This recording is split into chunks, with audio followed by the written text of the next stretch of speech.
ntagiye ikiganiro cyacu uyu munsi ngira ni Eid Mubaraka. Ushobora guhura n'umuntu utari mu idini ya Isilamu wakumva indamukanyo ye ukibuka Ramadhan. Uyu munsi habarurwa abayoboke b'idini ya Isilamu barenga biliyoni 19 ku isi nk'uko worldpopulationreview.com bivuga.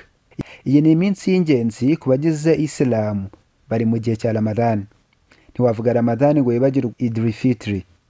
Ibyo biratuma muri iki kiganiro tuyigarukaho n'indi minsi mike mikuru yo muri Isilamu. Ese ubundi ibi byatangiye bite? Ninde ubikora?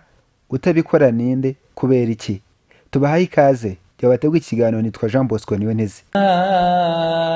Ayyuhalladhina amanu kutiba alaykumus siyamu kama kutiba alal ladhina min qablikum la'allakum tattaqun. Tukivuga ibi ushobora kwibaza ibibazo byinshi kubyo tuvuze. Aho ushobora nko kwibaza ikirayida aricyo, byose urabisobanukirwa muri iki kiganiro. Eid iba ku mpera y'igisibo gitagatifu cya Ramadhan, ukwezi ko gusenga no kwiyiriza. Bismillahirrahmanirrahim. Ndatekereza ko abaza ya mezi ya Isilamu bumvise icyo mvuze. Ayo mwumvaga ni amezi 12 akoreshwa kuri kalenda ya Isilamu. Reka tubisobanure gato. Mwaka wa 1582 Papa Gregory wa 13 yemeje iyi kalendari dukoresha uyu munsi, aho umwaka ugira iminsi 336 cyangwa 335. Nk'uko urubuga britannica.com rubivuga, ni ukuvuga ko mu Rwanda dukoresha iya Gregory. Ya mezi tuvuga mu Kinyarwanda: Mutarama, Gashyantare, Werurwe, Mata, Gicurasi, Kamena, Nyakanga, Kanama, Nzeri, Ukwakira, Ugushyingo, Ukuboza. Ayo ni amezi 12. Kuri kalenda ya Isilamu usanga umwaka uri hagati y'iminsi 354 n'iminsi 355 nk'uko Aljazeera.com bivuga. Ibyo bivuze ko iyi kalendari ari ngufi kuko kalenda ya Gregory iyirushya iminsi 11. Ubusanzwe abantu benshi bakoresha kalenda ya Gregory, ariko aha turibanda kuri kalendari ya Isilamu. Ibi biradufasha kumenya neza uyu munsi n'ibindi bijyana nawo. Iyi kalendari ni ngufi ugereranije n'iyo dusanzwe dukoresha, twabivuzeho gato. Britannica ivuga ko Ramadhan ari ijambo rikomoka mu rurimi rw'Icyarabu Ramadan. Muri Isilamu Ramadhan iba mu kwezi kwa 9 dukurikije kalenda ya Isilamu. Rero Ramadhan ni umunsi mutagatifu wo kwiyiriza ubusa. Uku kwezi gufatwa nk'ukwezi gutagatifu kurusha yandi mezi ya Kiislamu. Uku kwezi kandi ni kumwe mu nkingi 5 za Isilamu. Ayo ni amahame 5 y'ibikorwa abayisilamu bemera ko byategetswe n'Imana. Abayisilamu bemera ko imwe mu mirongo ya mbere y'igitabo gitagatifu Quran yahishuriwe intumwa Muhammad mu kwezi kwa Ramadhan. Muri uku kwezi gusubiramo Quran byongerwamo imbaraga. Kwiriza ifatwa nk'igikorwa cyo gusenga, bigafasha umuyisilamu kumva ari hafi y'Imana no kugira intege za roho ndetse n'ikinyabupfura. Ushobora kwibaza uti ninde wiriza muri Ramadhan? BBC ivuga ko kwiriza bigomba gukorwa gusa n'umuntu ufite amagara mazima. Abayisilamu bamwe bemerwa kudasiba. Aha twavugamo abarwaye n'abandi bagirwaho ingaruka no kwiyiriza. Abana nubwo bamwe bashobora gutangira kwitoza kwiyiriza bakiri bato. Abagore batwite n'abonsa ndetse n'abagore bari mu mihango. Abandi ni abantu bari ku rugendo. newmuslimguide.com ivuga ko igisobanuro cyo gusiba muri Isilamu ni ukugandukira Imana wigomwa kurya no kunywa no gukora imibonano mpuzabitsina no kureka ibijya mu mubiri byose kuva umuseke utambitse, ari cyo gihe cya adana ya al-fajiri kugeza izuba rirenze, ari cyo gihe cya adana ya magaribu. Dore ibyiza by'ukwezi kwa Ramadhan. Ukwezi kwa Ramadhan ni ukwezi kwa 9 mu mezi agendera kuri kalendari ya Isilamu. Uko kwezi kukaba ariko kwezi kuruta yandi yose y'umwaka. Imana yahishuyemo ibyiza byinshi by'umwihariko bitari mu yandi mezi. Muri byo twavugamo kuba ari ukwezi Imana yahishuyemo igitabo gikomeye kandi cyubahitse, Quran ntagatifu. Imana yaravuze iti ukwezi kwa Ramadhan niko kwahishuwemo Quran kugira ngo iyo umuyoboro ku bantu n'ibimenyetso bigaragara by'umuyoboro wa Allah binatandukanye ukuri n'ikinyoma. Kubw'ibyo muri mwe uko kwezi kuzasanga azagusibe. Ikindi cya kabiri, intumwa Muhammad yaravuze iti iyo Ramadhan yinjiye imiryango yose y'ijuru irafungurwa n'imiryango yose y'umuriro irafungwa kandi amashitani arafungwa. Imana yateguye abagaragu bayo gukoramo ibyiza bakirinda ibibi. Indi mpamvu ya gatatu, kuba umuntu usibye ababarirwa ibyaha yakoze mbere. Intumwa Muhammad yaravuze iti uzasiba ukwezi kwa Ramadhani afite ukwemera aniringira ibihembo ku Mana azababarirwa ibyaha yakoze mbere. Kuba muri uko kwezi harimo amajoro aruta ayandi mu mwaka. Ijoro ry'ubugabe Imana yavuzeho mu gitabo cyayo ko ibikorwa byiza muri iryo joro biruta ibikorwa wakora mu bihe byinshi. Imana yavuze iti ijoro ry'ubugabe riruta amezi 1000. Ibishimangirwa na Sheikh Hitimana Salim Mufitiri w'u Rwanda, aho bisobanura neza ko umuyisilamu agomba gusiba kugira ngo ababarirwe ibyaha yakoze mbere. Ikindi kiza nka Ramadan ni ngombwa ko buri muyisilamu wese agomba kwitegura kugira ngo azashobore kubona ibyiza bikirimo, kubona ibyiza intumwa y'Imana Muhammad yavuze muri aya magambo agira ati man sama ramadanan imanan wa ihtisaban ghufira lahu ma taqaddama min dhanbi. Ngo yemwe abemera Mana uzaramuka sibye ku kwezi kwa Ramadani imanan wa ihtisaban, akagusiba yiringiye Imana kandi yubahiriza amategeko y'igisibo, ghufira lahu ma taqaddama min dhanbi, azabarirwa ibyaha byabanjirije. Murumva ko bavanywe abayisilamu udashobora kumenya ibyaha ushobora kuba warakoze, ushobora kuba hari ibyo uzi hari n'ibyo utazi. Nta kindi rero cyagukiza ndetse kikagukura kuri uyu mugogoro usibye gusiba neza ukwezi kwa Ramadhani. Reka turebere hamwe impamvu igisibo cyashizweho. Imana yategetse gusiba kubera impamvu nyinshi zaba iz'idini ndetse n'izo ku isi.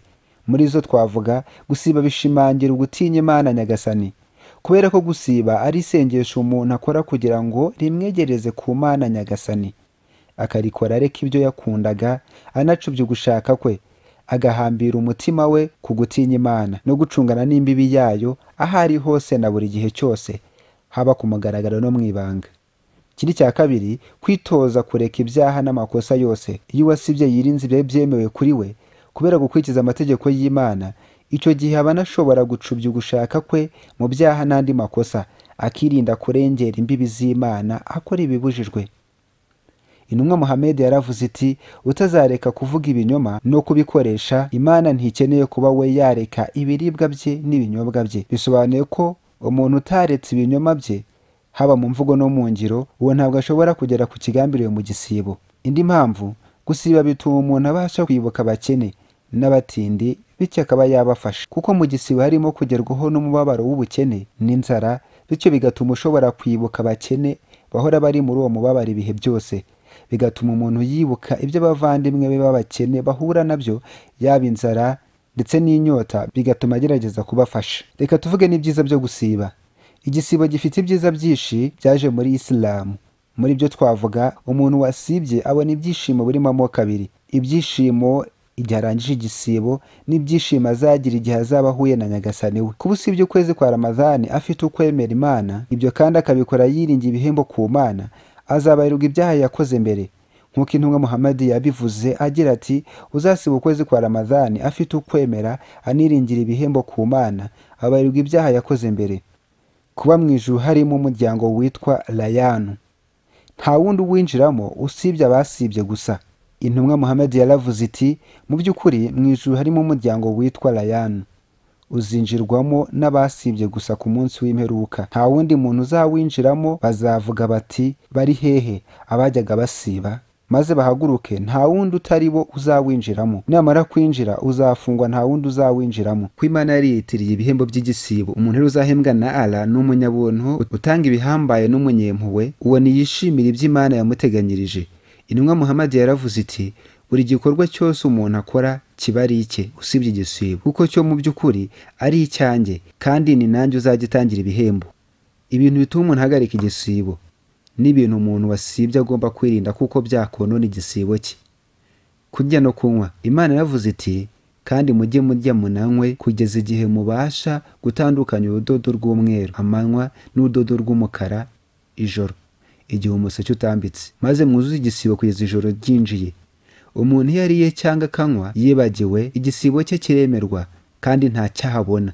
Nk'uko intumwa Muhammad yabivuze igira iti uzibagirwa asibye akarya cyangwa akanywa, uwajye yuzuza igisibo cye kuko Imana ariyo iba yamugaburiye, yanamuhaye icyo kunywa. Gukora ibijya mu mwanya wo kurya no kunywa n'ibisa nabyo. kuba waterwa urushinge rwa selomo rukagera mu mubiri, urwo rushinge rusimbura ibiribwa n'ibinyobwa. Itegeko ryarwo rero rikaba ari ryo tegeko ry'ibiribwa n'ibinyobwa.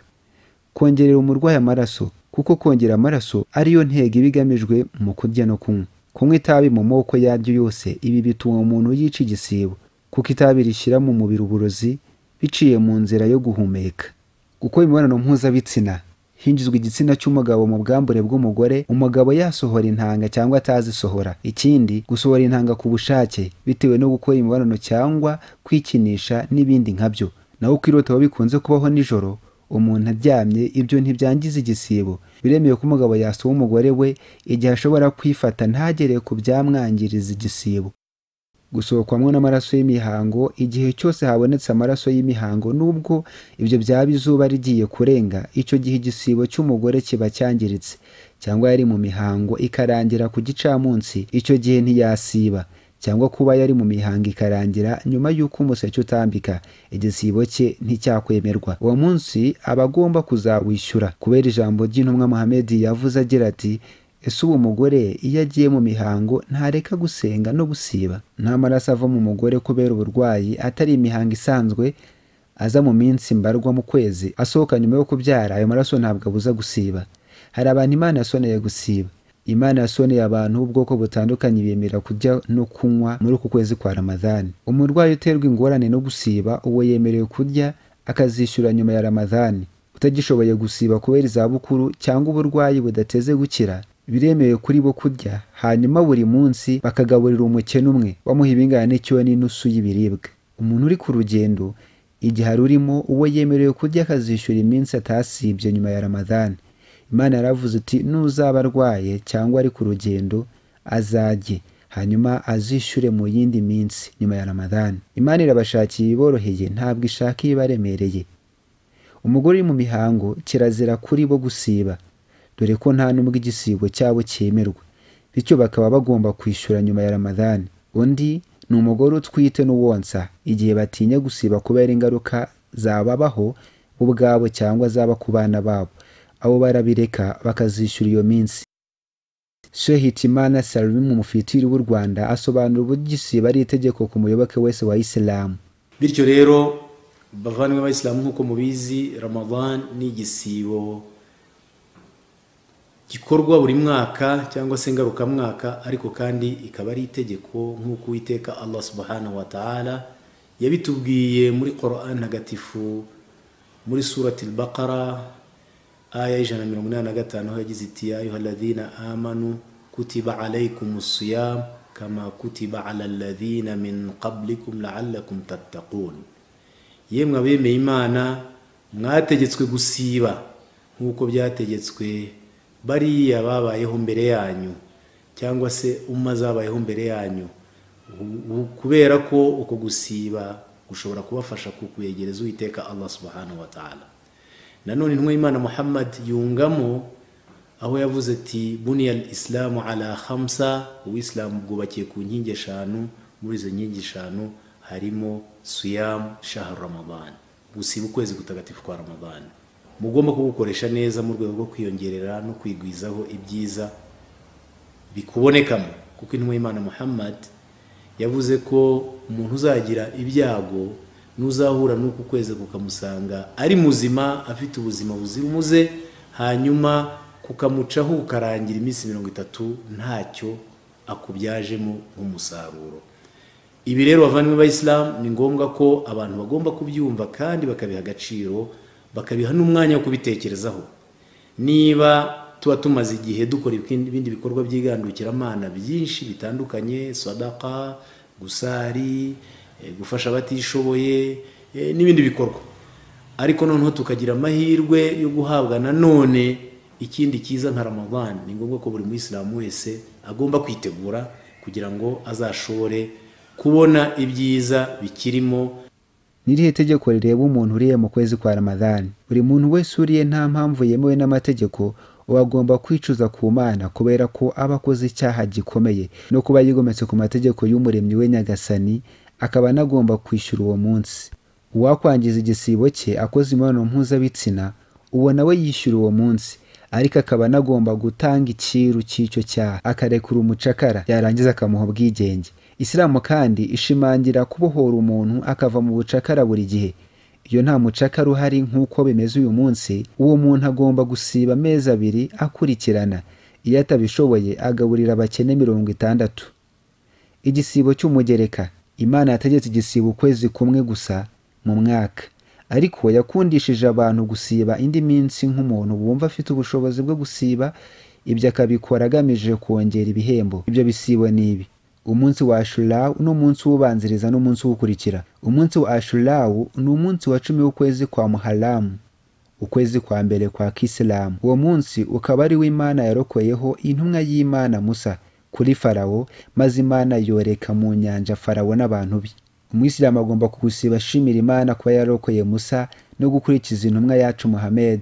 Igihe yawusibaga yaravuze iti: mujye musiba umunsi mbere ya Ashura cyangwa musiba umunsi umwe nyuma yawo. Ubwo intumwa Muhammad yabazwaga ku byerekeye gusiba uwo munsi yaravuze iti: bihanagura ibyaha by'umwaka ushize. Gusiba umunsi wa Arafat ukaba ari umunsi wa 9 mu kwezi kwa Dhuhija, ukwezi kwa 12 wa Kisilamu. Kuri uyu munsi abahaji bateranira ku musozi wa Arafat basaba Imana bayicishijeho bugufi. Uwo munsi ukaba ari wo munsi mwiza mu minsi y'umwaka. Ni byiza rero ku bantu batagiye Imaka kuwusiba. Intumwa Muhammad yabajijwe ku byerekeye gusiba umunsi wa Arafat, aravuga ati: bihanagura ibyaha by'umwaka ushize n'uwo nguwo. Gusiba iminsi 6 y'ukwezi kwa Shawali. Shawali ni ukwezi kwa 10.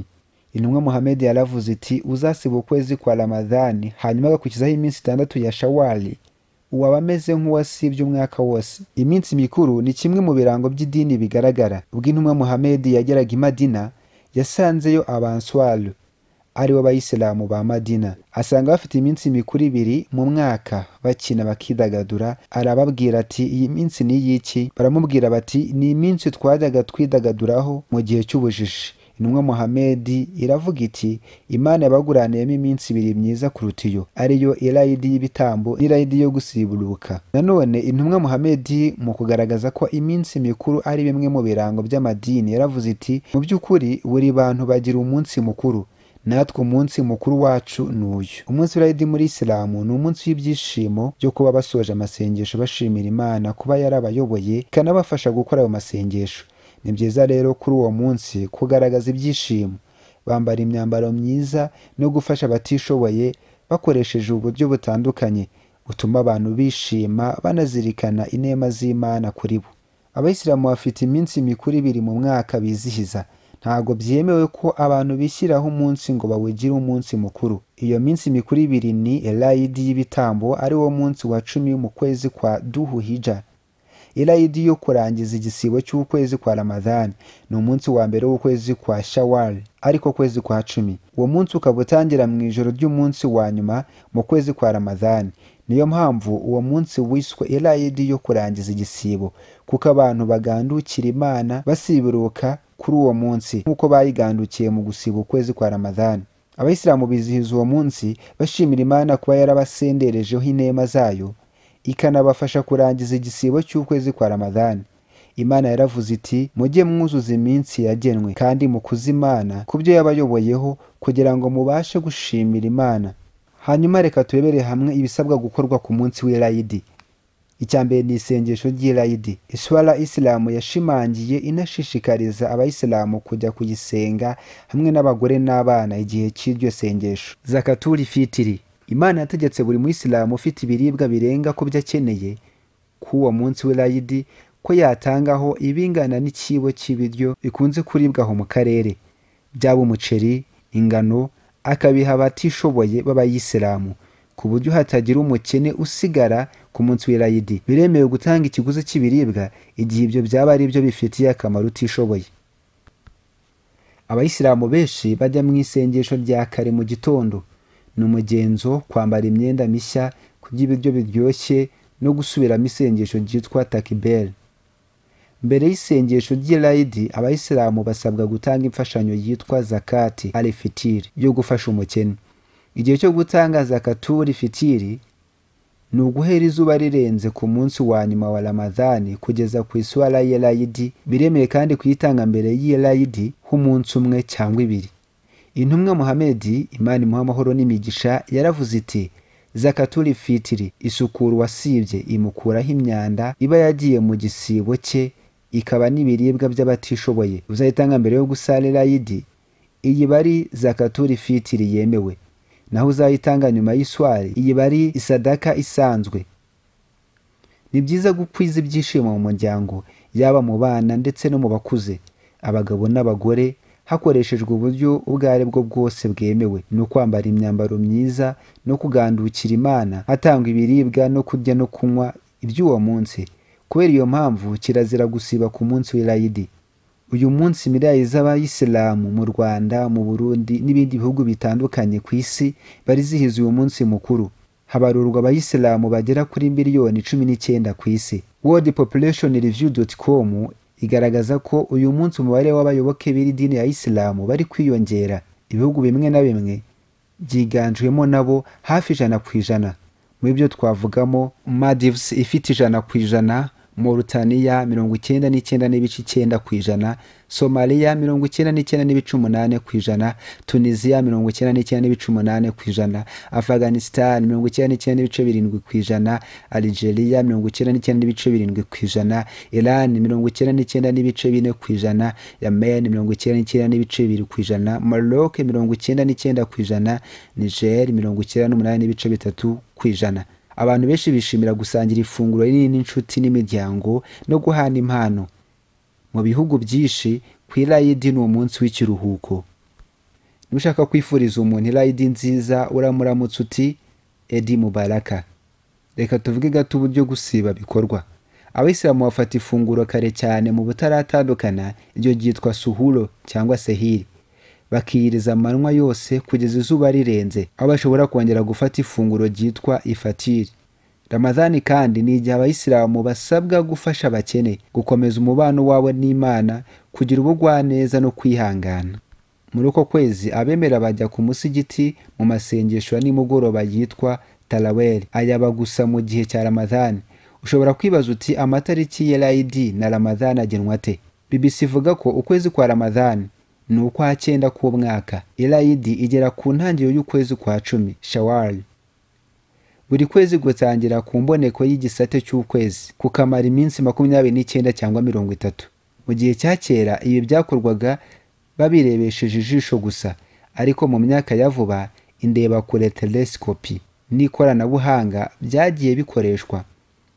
Ibihugu bigendera ku mahame ya Isilamu biri mu ntera nini ku isi, kuva muri Indonesia kugera muri Maroc. Bivuze ko abayisilamu bamwe bashobora kubona ukwezi gushya mbere y'abandi. Professor Mohammed Abdel Halim wo mu kigo Center of Islamic Studies i Londres agira ati: ubusanzwe Maka muri Arabia Saudite niho bemezaga ko ukwezi kwabonetse. Rimwe na rimwe yemwe mu burasirazuba bwo hagati, ibihugu bituranye nabo bivuga ko byabonye ukwezi ku minsi itandukanye. Ingengabihe y'ukwezi ubusanzwe iri munsi ho iminsi 10. Tugendeye ku ngengabihe ya Gregori ikoreshwa henshi ku isi, bivuze ko buri mwaka Ramadhani itangira iminsi 10 mbere. Munyime tugarukeho gato kuri Eid al-Adha. BBC iti nubwo Eid al-Fitr ari wo munsi uzi cyane, umunsi w'ikiruhuko mu Rwanda, ntabwo ari wo munsi wonyine wizihizwaho Eid ku ngengabihe ya Kisilamu. Eid al-Adha wizihizwa mu kwezi kwa Dhuhijja, ukuntu ukwezi abayisilamu babishoboye bo ku isi bakora umutambagiro mutagatifu Maka uzwi nka Hajj. Umunsi wa Eid al-Fitr ni ingaruka mwaka, ukaba wizihizwa buri mwaka nyuma y'igisibo cy'ukwezi kwa Ramadhani. Abayisilamu basiba iminsi 29 cyangwa 30 bakurikije ingengabihe yabo bagenderaho. Twagarutse cyane kuri Ramadhani, ariko reka twongere tuyivugeho. Ramadhani kandi nk'uko Qur'an bivuga, ni igihe cyiza cy'uko abantu begerana n'Imana. Muri uku kwezi abayisilamu baba bagomba gukoresha uko bashoboye kose ngo bakurikize amahame yose y'idini, kandi bakirinda ingeso zose n'imyifatire idahuza n'amategeko y'idini. Igisibo cyageneye ibikorwa bigaragaza ukwemera guhamye. Abayisilamu bashakisha uburyo bwose bakiyegeranya n'Imana. Muri uku kwezi baba bagomba kwirinda ibanezeza, bakiyegereza Imana. Reka twifurize abavandimwe bacu b'Abayisilamu igisibo cyiza. uyu munsi twareberaga hamwe ibyerekeye umunsi mukuru wa Ramadhan.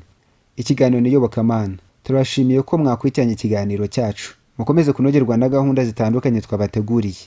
Jye bateguye iki kiganiro nkakibagezaho nitwa Jean Bosco Niyonteze. Ufite igitekerezo ku ngingo runaka wumva twabateguraho ikiganiro, ikibazo cyangwa ibitekerezo, mwatwandikira kuri Facebook. Niyonteze Jean Bosco. Shalom.